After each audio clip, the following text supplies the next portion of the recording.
Alright, let's begin. Who remembers when comedy movies ruled the world? When every year gave us a new classic, a movie we'd quote for months, from Life of Brian to Anchorman. Como están, bitches? So what happened? Why does it feel like big screen comedies have all but vanished? What a pisser. In this video, we'll dive into the golden age of comedy movies, explore their rise from the 1970s all the way through to the 2000s, looking at why they all but disappeared, and see if they're finally ready for a comeback. And by the end, we'll know the answer to today's big question. Whatever happened to comedy movies, and whether they will indeed return? The 1970s were the beginning of modern comedy movies as we know them. The decade gave us absurdist masterpieces like Monty Python and the Holy Grail and Life of Brian, which pushed boundaries with surreal humour and satirical bites. Meanwhile, Mel Brooks was breaking taboos with Blazing Saddles, a western that mocked racism in a way that could only be done in the 1970s. Sports comedies like Slapshot brought profanity-laden blue-collar humour to the big screen in a very relatable way. Comedy wasn't afraid to be weird, political, and shocking, but it wasn't just about jokes. It was about saying something meaningful to break down barriers and to make us laugh along the way. Then came the 1980s, when comedies were cranked up to 11, literally in the case of This Is Spinal Tap. These go to 11. High-concept comedies dominated.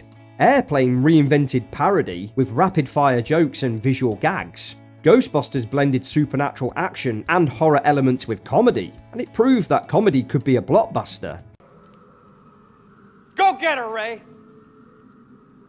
Eddie Murphy's rise with Trading Places, Beverly Hills Cop, and Coming to America made him a global superstar. Caddyshack and National Lampoon's Vacation brought raunchy, chaotic humour to the mainstream. This was the era where studios realised that comedy could be big business.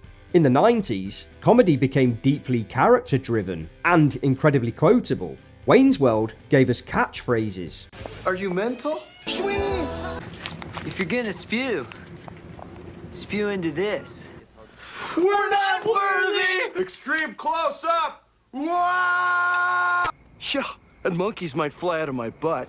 Office Space became the anthem for the frustrated office worker, and Jim Carrey dominated the decade with The Mask, Ace Ventura: Pet Detective, Dumb and Dumber, and The Cable Guy. Adam Sandler became a household name with Happy Gilmore. I eat pieces of shit like you for breakfast. You eat pieces of shit for breakfast? Billy Madison, and The Wedding Singer. The Farrelly brothers pushed boundaries with There's Something About Mary, and Mike Myers' Austin Powers reinvented the spy spoof. There's nothing more pathetic than an aging hipster. The 90s were a time when a great comedy could become a cultural phenomenon. Everyone was quoting the same lines at school and at work. And it's my opinion that the 2000s might have actually been the last great era for theatrical comedy. Judd Apatow and his circle gave us heartfelt, raunchy hits like The 40-Year-Old Virgin, Knocked Up, and Superbad. Anchorman became one of the most quotable movies ever. Dodgeball, Wedding Crashers, and Old School turned frat boy humour into box office gold. Edgar Wright's Shaun of the Dead and Hot Fuzz gave us smart, stylish British comedy.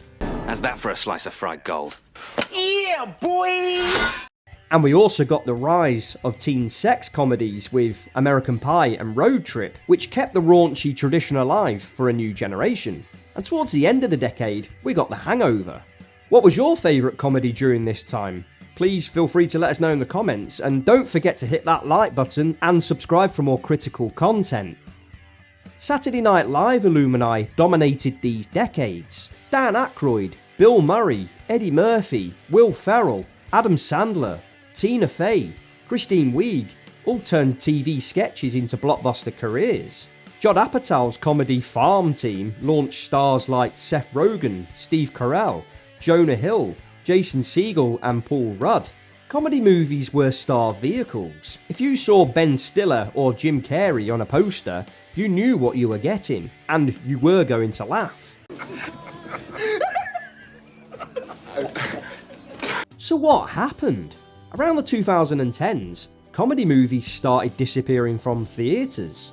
Some of that was economics. Big studios shifted to superhero franchises and tentpoles, where comedy became one flavour inside a bigger blockbuster. I mean, how many superhero films now are heavily focused with comedy elements? Streaming also changed everything. Shows like The Office, Parks and Recreation and Modern Family gave audiences bite-sized comedy at home. Which I know wasn't a new thing because comedy was always a powerhouse on TV for decades, with the likes of Only Fools and Horses, Blackadder, Seinfeld and Friends to name but a few. But comedies on TV took a more cinematic feel. The American version of The Office, Parks and Recreation, and It's Always Sunny in Philadelphia were less about the comedy sketches and more about the comedy drama. Social media made comedy instant and viral. Why buy a ticket when you can just scroll TikTok for free laughs? Comedy also ran into a cultural shift. Some of the edgier, shock value humour of the past doesn't quite land the same way today. Writers have to navigate a more self-aware, sensitive audience, which can make studios nervous about funding risky, envelope-pushing projects. A joke made in the 1980s ignited laughter, but the same joke made today, well, could cause upset. Culture has changed a lot since the 70s. The younger generations of today simply don't have the same sense of humour, and navigating that can be quite difficult. But comedy on the big screen might not be completely dead, it's just reinventing itself. Smaller hits like Barb and Star Go to Vista Del Mar, Game Night, and No Hard Feelings have found audiences. Yeah, they're not my cup of tea, but maybe the comedy genre is in the early stages of doing a full circle. And hope is on the horizon. The new Naked Gun movie, starring Liam Neeson, has grossed over $100 million worldwide, which you might think is small change compared to the big superhero movies, but the film was made on a much smaller budget of $42 million, making back more than double its budget. And the film has done pretty well with audiences and critics, so this does show that there is clearly an audience for cinematic comedies. But comedies don't just need to dive into shock value just for the sake of a few cheap laughs.